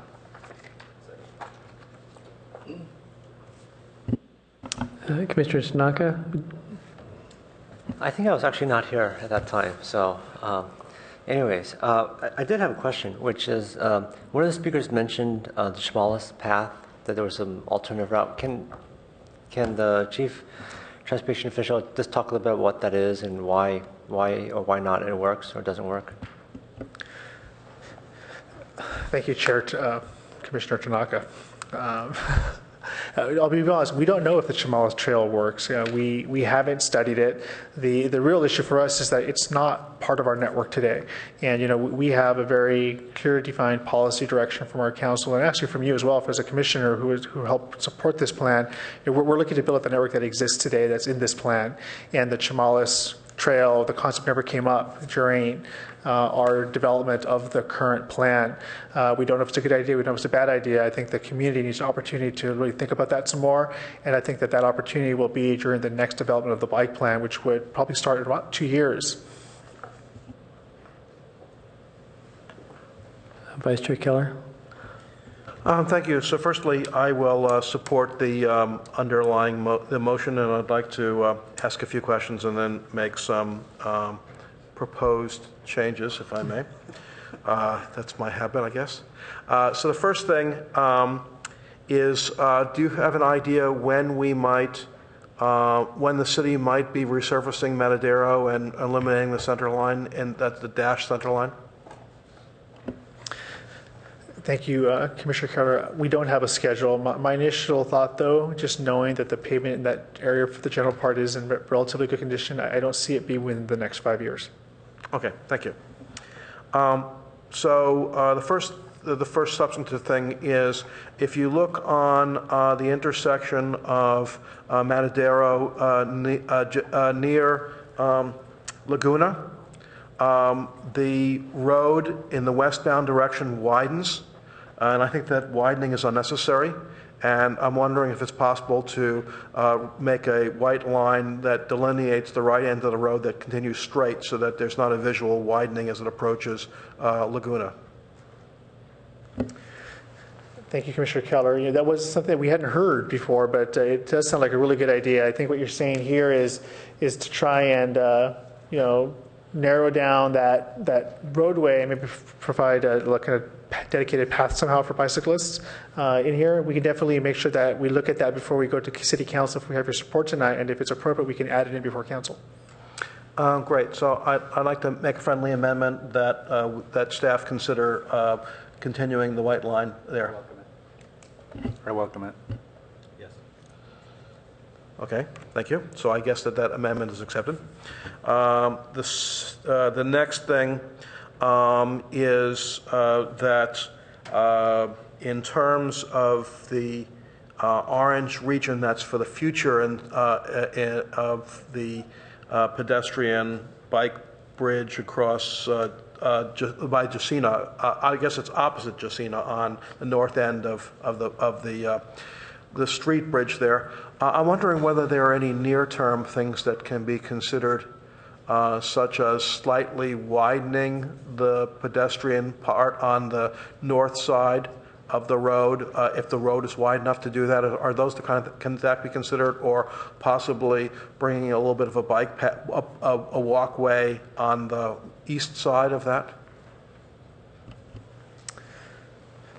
Thank you again. I think definitely we can commit to making sure we take a closer look at that before we get to City Council, if we get your support tonight. One of the things I will note that was a recommendation that the last time we were here in November, and we didn't bring it up tonight because it's already done, is we did just recently at the city level complete the improvements that are kind of shown here in this kind of light blue area. We just did some valley gutter improvements and roadway improvements in that corner, and we can definitely look to see if there's an opportunity to do that kind of on the north side of the street. So as you're walking west, I don't know if you can do it. I don't know off the top of my head, but we can definitely make a commitment to go look out there and see if there's something appropriate before we get to council. And could we also prioritize putting that pedestrian bike bridge in other words, put it as a study in a future, in a soon CIP as opposed to who knows when? Commissioner Keller, it's I think you will be seeing eventually the CIP at the PTC level. You would have that flexibility to make that sort of recommendation. Again, it isn't an element of the current bike plan, so we would be advancing it, but that's something that's within your purview when the program comes before you. Thank you. So I'm not going to put the comment about the CIP, but I will put the comment about the exploring ways of improving safety in the near term on the westbound, on the north side of the street of Matadero near Josina. Can I make that friendly amendment?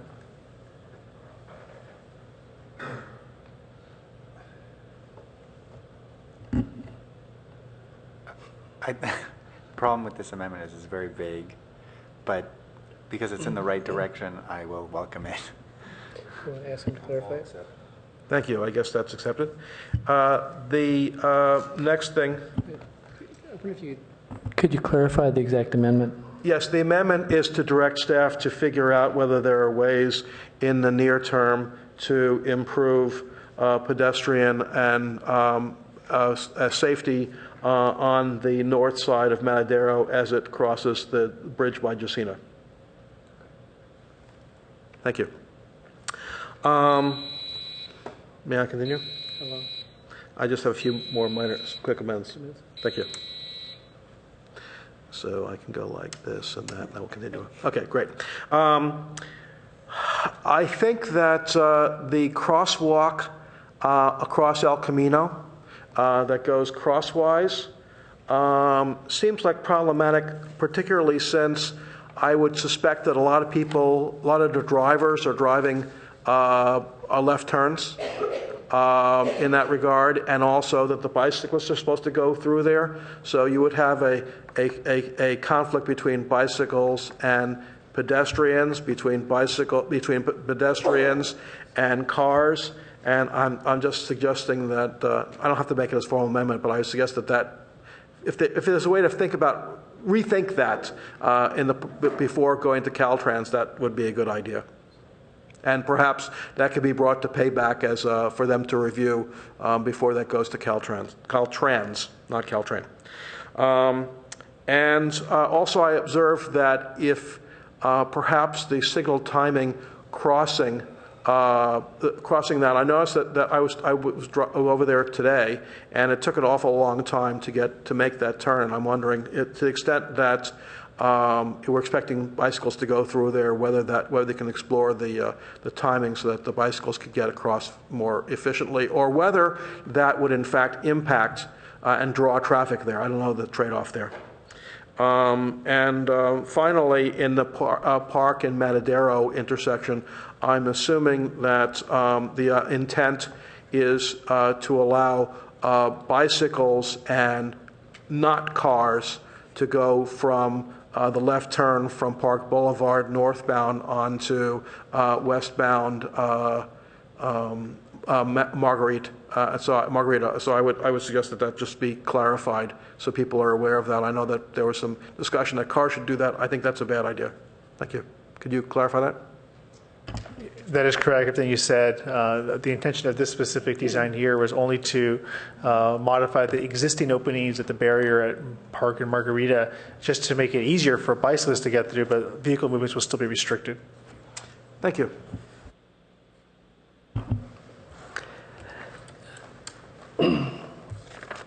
So I think this is essentially a good proposal, but I think it's not perfect. I think the positive nature of the proposal is strongly evidenced by support from residents and other stakeholders. So that's I think it's very likely that you're going to get a vote from the commission to move it forward. I think that as two of the big concerns in the community relate to traffic congestion and parking, what we've seen is that formulating policy, making decisions has been clouded in some cases by a lack of data. And making decisions based on data is, I think, often a good process. And I really appreciate, and I take some, I guess, umbrage at the suggestion that getting data here was not a useful effort. I think it was essential. So please continue to make decisions based on data and don't apologize for that. I think one of the concerns I have, and I'm a very strong supporter of the bicycle and pedestrian transportation plan. I think it's a wonderful plan. But I don't think it's perfect. And I think in some cases the questions I had related to actually reading carefully what the plan says and see how that related to the proposal for this particular bike boulevard. I think there's some inconsistencies with respect to the principles and the standards set forth in the excellent master plan and the implementation of this particular segment. So sometimes in life there's a question of doing the right thing or for the right or the wrong reason or doing it in the right way.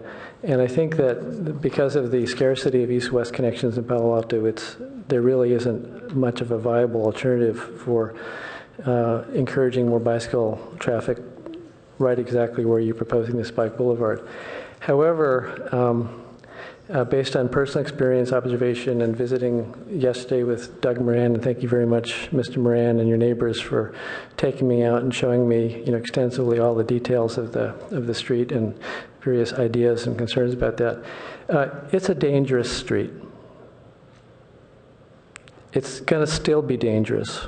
When you make it less dangerous, it will not be safe. I'm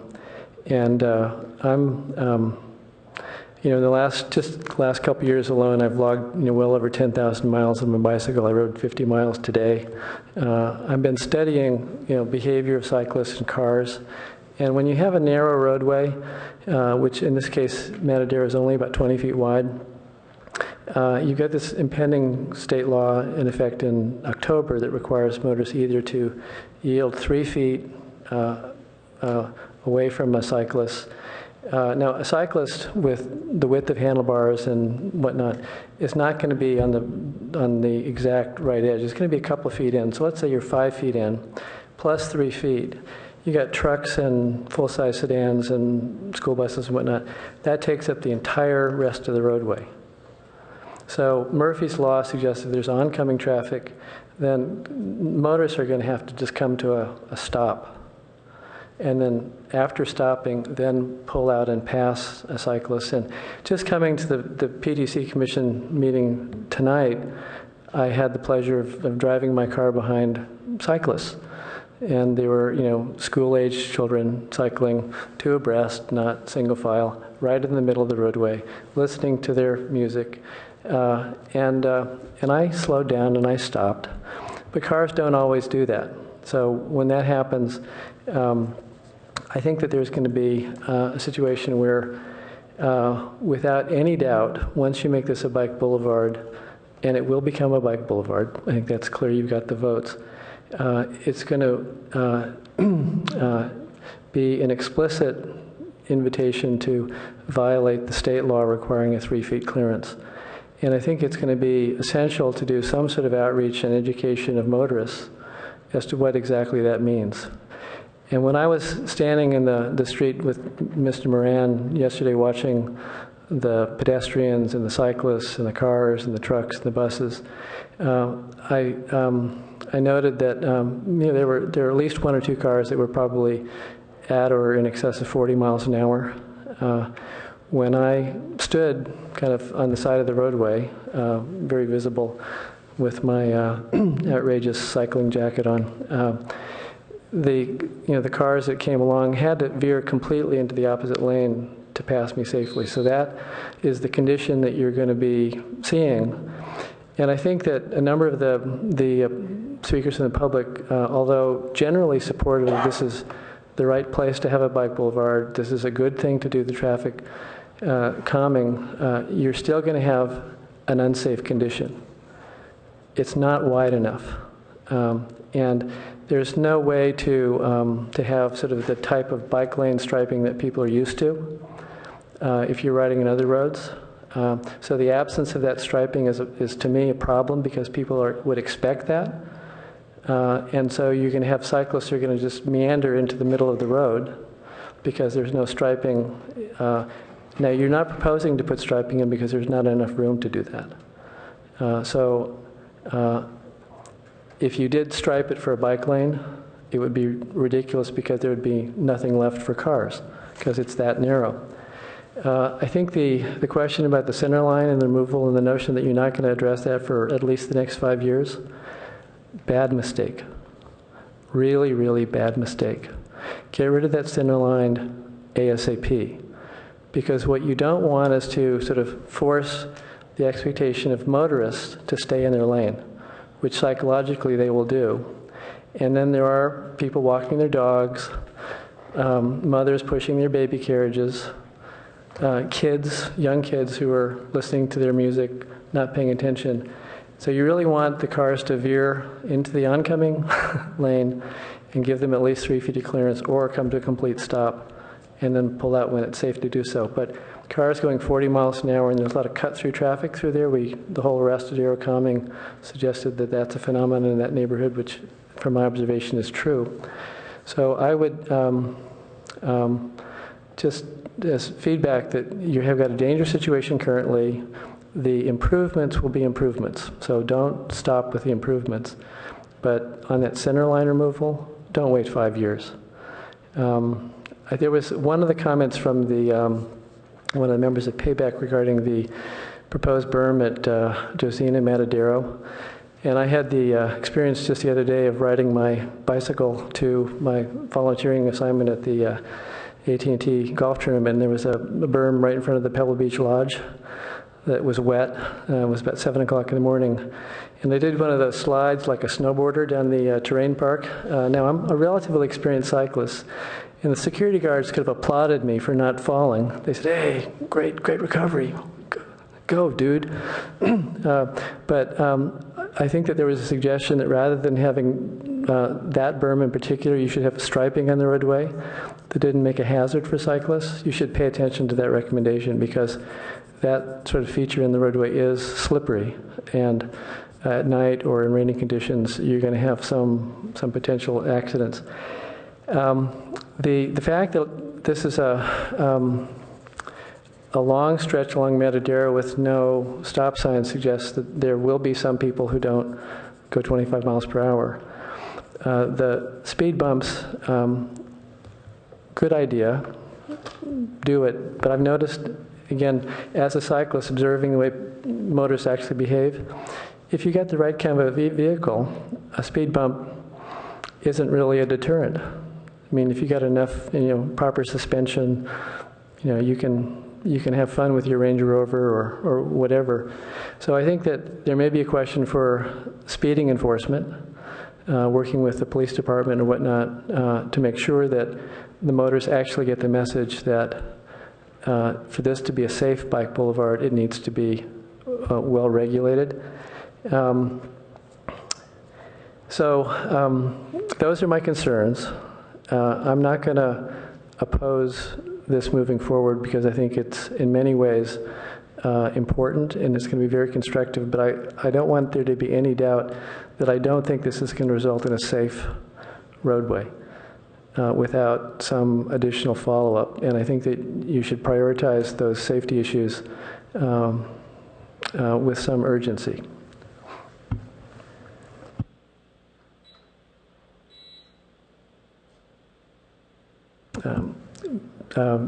Commissioner Alchak, would you like to speak to the motion? So I just want to say to the public, we got your emails. They were very helpful and instructive and effective in getting my attention. And I want to say also to our staff here, you know, sometimes perfect is the enemy of good. Kids are already on this road. Let's make it safer. And you will always find a commissioner in me who supports incremental improvements. So I would much rather be meeting with you every other month about adding a speed bump than try to accomplish a 15 speed bump street in a year's worth of meetings, if that makes sense. So I think Chair Michael brought up some other additional improvements, and let's get this one rolling, if you will. And, you know, if it's not good enough, let's make it better. That's our job. That's your job. Our job is to facilitate your job. And I just want to reiterate, you will find a very favorable, you know, partner on this dais to your effort of incrementally improving every street in this city. And frankly, this street needs 25 speed bumps, so be it. I'm just saying, I would support every measure it took to get people to go 25 miles per hour on that street, or 15 miles per hour, whatever it took to be safe. So I would be delighted if a month from now we were talking about this line, if it really made sense to improve it, and it sounds like it does. So I would definitely wouldn't want to hold this up any longer, but I just want to reiterate that. So. Commissioner King, would you like to speak to your second? Any other comment before we vote? Commissioner Tanaka. Actually, I'd like to get staff's feedback or thoughts on the chair's issues that the chair brought up. Thank you, Commissioner Tanaka. So I heard, you know, several different comments. I think I'm going to try and address the issues that were related more around some immediate kind of type of capital improvement along with the project. The first was the issue of the center line. I think we did speak to that in our previous comments. We would not recommend the removal of the center line through Tipawingo Josina. You know, through those horizontal curves in the roadway, that center line is appropriate. We do not want people to drive out of their lane, you know, into the opposing lane to pass a bicyclist. That's why within that specific area there are 3 or 4 speed humps alone to make sure that everybody slows down by force, not because of the bicyclists, but because of the speed humps and the speed tables. We also want to make sure that people are aware that they are sharing that space. That's why there is what I would call a significant or more than typical amount of Shero markings along the roadway. In the case of a bicycle boulevard, you know, contrary to the chair's comments, we don't want bicycle lanes on a bicycle boulevard. That's the opposite of what we want on a bicycle boulevard. We want shared space, and so we would never ever propose bicycle lanes on a bicycle boulevard. That isn't what we want. That's appropriate on a larger facility street like Meadow, and that's why they're there, but not on a bicycle boulevard. As to the issue of removal of the center lines of the other portions of the street, I mean, we would definitely be happy to that. And if it would satisfy the commission, we're happy to meet with some of the Barron Park residents, you know, before we try and get to city council. But I will just tell you, it's an aesthetic impact. The street will look ugly. We don't want to live on that street and look at it every day with those grinding markings there. And really the only way to do it is really, and do it right, is to resurface the street. And there are just so many other streets in the city that require true capital improvement for that type of improvement. For the purpose in this case, the broken yellow line allows someone to pass around a bicycle if they wish to, so that broken yellow center line doesn't need to be removed. So it would be a waste of city resources to do so, so we strongly recommend against that. On the issue of enforcement, I think that's 100% true. We definitely have to make sure that that's another element of the implementation of this bike plan, is that we have the police department on our side working with us to make sure that they're enforcing the speed limits on that street and the safety around those traffic calming measures that we would put in. On the issue of the berm removal, that was something that didn't so much come up tonight, but came up a little bit more at our previous meeting.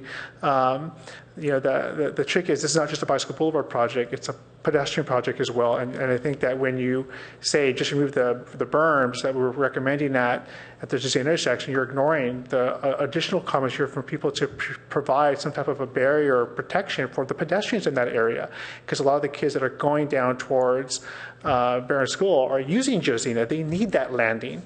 And if we have the speed table landing that we're showing here with the pedestrian activated flashing beacons, where do you expect the pedestrians to stop if they don't have that barrier? That's one of the key elements in making sure that vehicles, when they're turning left off of Josina, left off of Matadero onto Josina, that berm provides protection space for the pedestrians. It also really forces those cars to slow down. That's a key measure of the reducing speeds in that corridor. So we're not recommending removal of the berms as part of this project. And what we did in response to the Palo Alto Bicycle Advisory Committee concerns is we added the stripes that they asked for, and those are on the plan.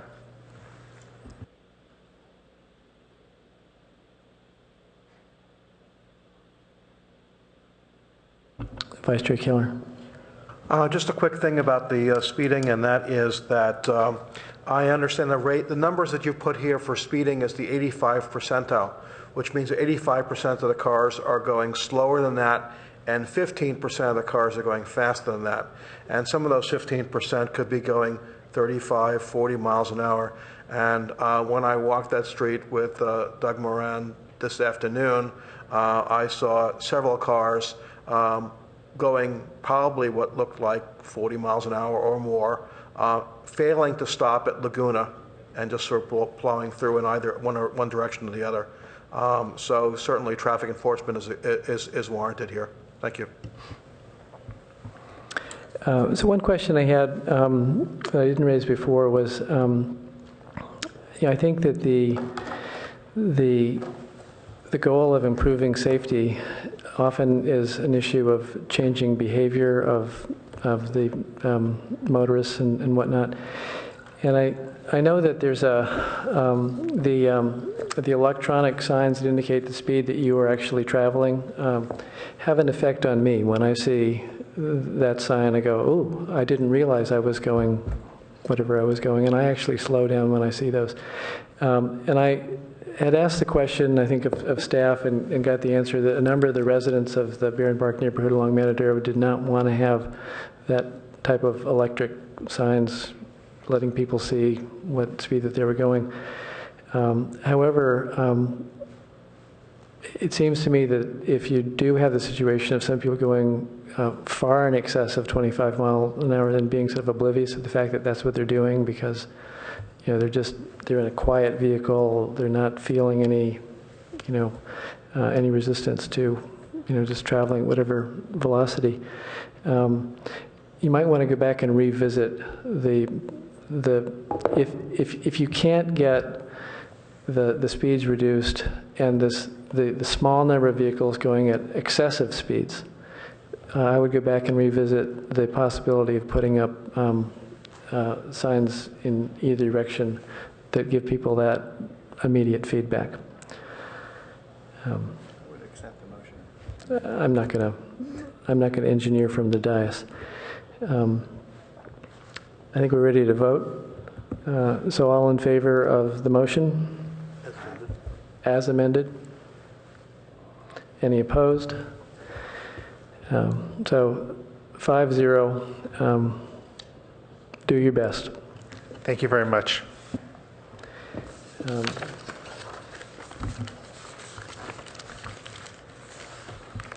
of the Too much paper. So our next item is to approve minutes of the January 29th, 2014 meeting. I move we accept those minutes as amended. Moved and seconded to approve the minutes of January 29th, 2014. All in favor, say aye. Aye. Any opposed? It's unanimous. Let's move to commission, staff announcements, updates, reports, and comments. I have nothing Mr. to Ackman. add from the director's report, so I think Hillary covered it all. Are there any commission updates? Okay. I just note that we are still trying to zero in on a date for a retreat. Don't know if we've actually picked that. Hopefully in March. Commissioner Alchek? Yeah, I was actually wondering, I'm noticing Robin's not here right now, but have steps been taken to fill our vacancy? So with respect to, maybe Assistant Director Ackman can speak to that question. I actually just heard today, it sounds like they're going to wait till there's a regular schedule, and I believe in spring there's going to be interviews along with when they do other interviews for committees and commissions, and they'll do it at that time. So you'll be a 6-member commission for a few meetings here. We'll just have to coordinate one absent.